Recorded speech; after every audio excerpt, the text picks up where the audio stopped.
You can't be serious, Dad, I said, my voice shaking as I faced him across his massive mahogany desk. My father leaned back in his leather chair, perfectly composed, and released a slow breath. This isn't open for debate, Catherine, he replied, placing his cigar in the ashtray as though the matter were already settled. My hands curled into fists, but I stood my ground. So that's it? I asked bitterly. You'd rather hand everything to Grant, someone who couldn't care less, than give me a chance, all because I'm a woman? He didn't hesitate. Mercer and Associates is meant for your brother, he said flatly. You've done well academically, and you'll make an excellent wife someday, but this is not your role. My name is Catherine Mercer. I'm 26 years old, a Harvard-educated lawyer, and the daughter of Henry Mercer, founder of one of the most powerful law firms in Dallas. I spent my entire life striving to earn his respect, excelling in school, winning every debate, graduating with honors so I could follow the path he carved. Yet standing there, surrounded by leather and cigar smoke, I realized none of it mattered. To him, I wasn't an equal, I was just his daughter, destined to marry well and stay out of the way. I met his gaze, my voice steady now. Grant doesn't care about the firm, he's reckless, barely made it through community college, and has no idea how to run a business, you know that. My father sighed, rubbing his temple. He'll learn, he's my son, it's his birthright. And you, he paused, softening just enough to sting, you have other paths, I'm protecting you.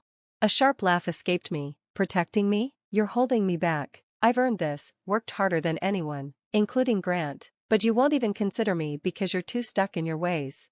His face hardened. That's enough, he snapped, we're done. I left his office, my heels striking the marble floors of the estate. In the parlor, my mother quietly arranged flowers. She looked up as I passed. What happened, Catherine? She asked gently. He won't let me work at the firm, I said, my voice cracking. He's giving everything to Grant and expects me to accept it. She hesitated. Your father has his beliefs, she said carefully. Maybe it's best not to challenge him. He means well. I stared at her in disbelief. He's erasing everything I've worked for because I'm a woman. How can you defend that? Her eyes fell to the flowers. I just don't want to see you hurt, she whispered. Sometimes it's easier not to fight. In that moment, I understood. I was alone. That night, I lay awake replaying his words. All the sacrifices, the sleepless nights, the relentless effort to live up to the Mercer name, only to be told I didn't belong, that my worth ended at marriage. By morning, my suitcase was half-packed when my door creaked open. My mother stood there, pale. What are you doing? She asked. My father stepped in behind her. Irritation etched across his face. Where do you think you're going? Grant appeared last, leaning against the doorway in his robe. Vacation? He smirked. I snapped the suitcase shut. I'm leaving. Since I don't belong at the firm or in this family's plans, I'll find somewhere I do. My mother gasped. My father's expression darkened. Don't be ridiculous, he said coldly. This is your home. Yes, I replied evenly, and you made it clear I have no place here. Grant laughed under his breath. You're overreacting, Cat. This isn't a tantrum, I shot back. This is me choosing myself, something you've never had to do. My father raised his hand. Enough, you're not leaving. I picked up my suitcase. I belong where I'm valued, and that isn't here. I walked down the grand staircase as my mother followed, pleading softly. At the bottom, I turned to her. I love you, I said gently, but staying won't change anything. At the top of the stairs, my father watched in silence. Grant barely looked affected. I opened the front door and glanced back once more. When you're ready to see me as more than a daughter meant to marry well, you know where to find me. Then I stepped outside, the morning air cool against my skin. For the first time in my life, I was free. I didn't look back after leaving that house. Within days, I landed an interview at one of the most respected law firms in Dallas. They didn't care about my last name, only my credentials, my work ethic, and my ambition. When I walked through their doors, I wasn't Henry Mercer's daughter. I was Catherine Mercer, Harvard graduate, driven attorney, and someone determined to earn her place. By the end of the week, I had an offer. For the first time in my life, I felt chosen for what I could do, not for who I was supposed to be. The work was demanding, but I thrived in an environment where I wasn't constantly measured against someone else. My new boss, Richard Hayes, was sharp, modern, and unapologetically demanding. He valued my insight, challenged my thinking, and trusted me with responsibility early on. Within months, I was handling high-profile cases and earning the respect of my colleagues. It wasn't the future I'd imagined growing up, but it was mine, and that made all the difference. Still, success didn't quiet everything. The nights were the hardest, no matter how justified my decision felt. Cutting ties with my family left a hollow ache. There were moments, walking into my quiet apartment after a long day, when the weight of it settled in my chest. I missed my mother's gentle presence, even if she never fought for me. I even missed Grant's chaos, infuriating as it had been, but what hurt most was knowing how easily my father had let me go. So I buried myself in work. The cases were relentless, the hours long, but I welcomed the pressure. With every win, my confidence grew. I wasn't just practicing law anymore, I was becoming formidable. Richard began assigning me to increasingly complex cases, and soon my name carried weight within the firm. I learned to trust my instincts, to make decisions without wondering whether they would earn my father's approval or fit the narrow role my family had designed for me. Every step forward was proof of what they had failed to see. I wasn't Henry Mercer's daughter. I was Catherine Mercer, and I was building something of my own. One afternoon, Richard called me into his office. The space was clean and understated, much like him. He motioned for me to sit and studied me for a moment before speaking. "Catherine," he said evenly, "I have a case I think you're ready for. It's complicated, high profile, and it's going to put you front and center." I leaned forward. "What kind of case?"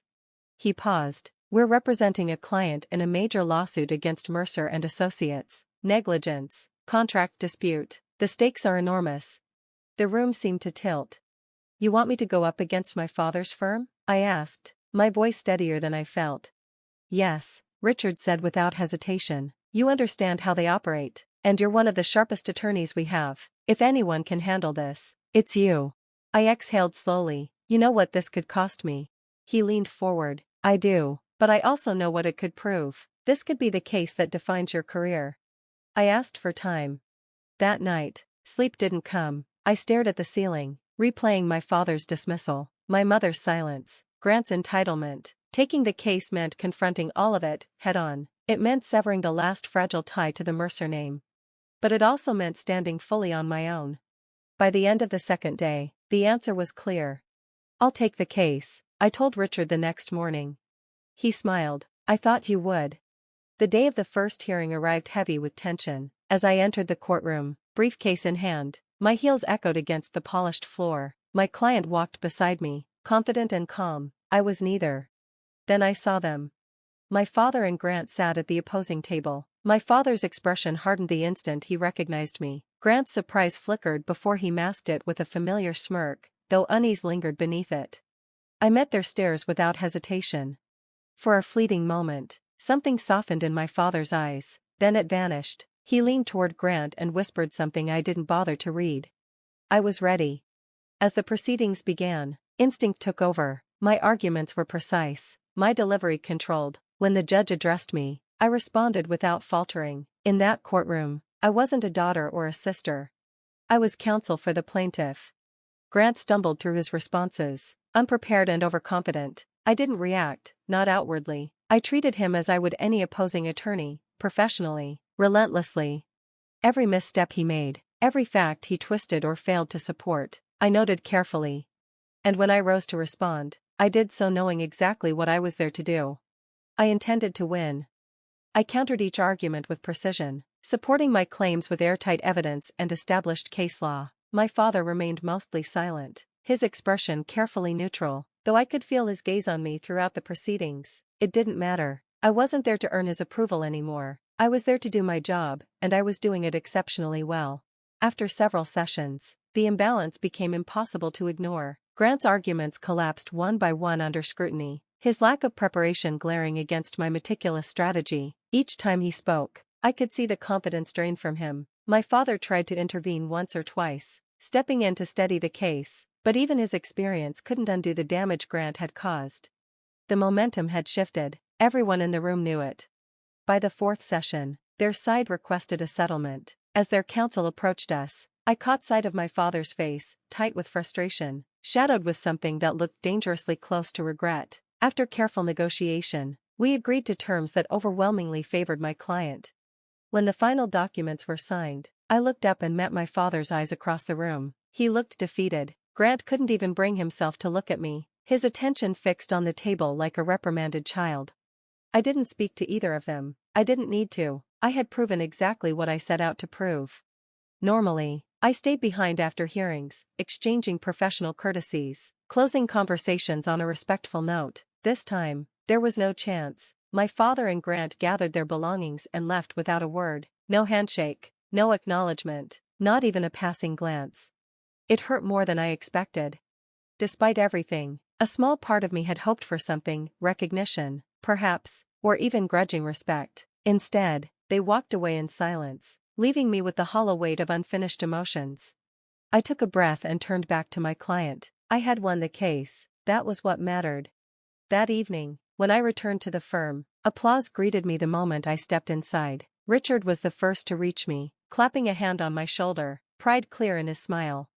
"You were incredible, Catherine," he said, raising a glass of champagne. "That settlement was a major win, and you earned every bit of it." The team had arranged a small celebration, complete with drinks and food. My client stopped by as well, shaking my hand firmly. "We couldn't have done this without you," they said. "You were exceptional." For the first time that day, I truly smiled. Surrounded by people who valued my skill and effort, I felt a sense of fulfillment no approval from my family could have matched. This was my victory, and it was mine alone. Later that night, alone in my apartment, the city lights spilled softly through the blinds as I sat by the window with a glass of wine. With the adrenaline gone, my thoughts drifted back to my family. I replayed the courtroom in my mind, my father's tightening jaw, Grant's refusal to meet my eyes. I had expected anger, defensiveness. Instead, they left me with silence, and somehow that was worse. For years, I had chased my father's respect, believing that if I proved myself enough, he would finally see me. Now I wondered, had I succeeded, or had I simply become a reminder of his mistakes? The next morning, I barely had time to set down my bag before Richard appeared at my desk. "Catherine," he said carefully, "your father is here. He's waiting in your office." My heart skipped. My father? Richard nodded. "He asked to speak with you. I'll hold your calls." When I opened my office door, Henry Mercer sat across from my desk, hands clasped tightly. He looked older somehow, less imposing, more human. "You were extraordinary," he said quietly once I'd settled in. "What I saw in that courtroom. I was wrong, Catherine, about everything." He admitted his mistakes, his blind loyalty to tradition, his failure to see me, and when he asked me to return, to take my place at Mercer and Associates, it felt surreal. "I need time," I told him. "This isn't a decision I can make lightly." "I understand," he said, and before leaving, he added softly, "I'm proud of you, truly." Now, lying awake in the dark, his words echo in my mind. Going back would mean confronting old wounds, working beside Grant, and trusting a promise that came far too late. Staying means continuing to build something new, something earned entirely on my own. Both paths carry weight. I haven't decided yet. But one thing is certain, whatever I choose, it will be because I chose it.